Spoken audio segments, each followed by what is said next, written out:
whatever your art was, you could do it at the Indy. If it was music, get up there. If it was dancing, get up there. If it was comedy, it was a stage provided for you to display your talents. And that was probably the coolest thing about the Indy. But you bring, who you are and what you are, and people will be into that, So it's a great place to foster your own creativity and to be with like-minded individuals around you, So it just harbored a lot of artistry in Hammond, and that's so valuable to the scene in Hammond and what we need really now, The Indy was a coffee shop that actually, well, it was a big space, it had a stage, and it actually supported musicians in Hammond, and student musicians, older musicians, whatever, it really didn't matter. Even if you wanted to get up there and do some really bad comedy, it was a place for everybody who wanted to express something creative. It was really great. The Indy was a really nice independent music venue in Hammond.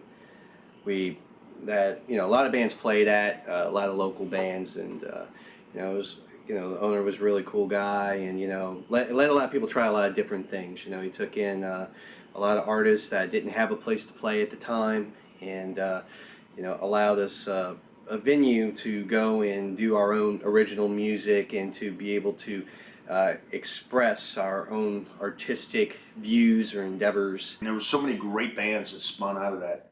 The Shiz, just a great example right there. Just some good bands that came out from the local scene and were able to expand just because of that gift of having those, the Indy. Well, I remember my first day walking in the Indy. Nobody in there, unfortunately, but Melissa was talking about them doing a open mic night, and so Alan asked me to look at all the equipment, and it wasn't much to work with in the beginning, but we put on our first open mic night with 4 channels, an acoustic, and mic, and that's it. After maybe a month or so, we were able to upgrade our equipment, some actual big PA speakers, and we got a little mixing board and a little better amp, and then bigger stage.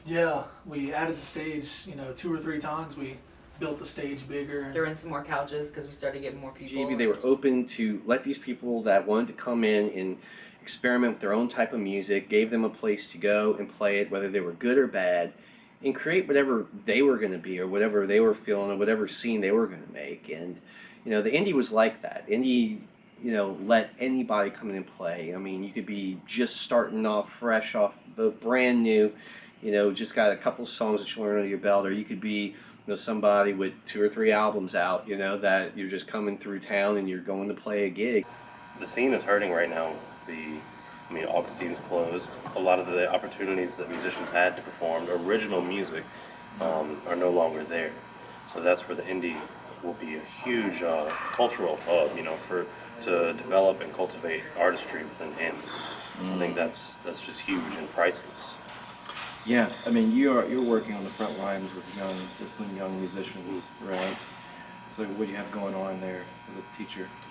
And that's another thing we were talking about is now that I'm on the educator side of things, is I have nearly 40 students in my program for the talented music in public schools in Hammond and Ponchatoula, and I'm looking for performance opportunities to get them out there and get them experience, because that's how you learn. You learn by doing, and to get them to perform in front of people. And finding venues is difficult to support that. The fact that we have an opportunity to get this back going is just extraordinary.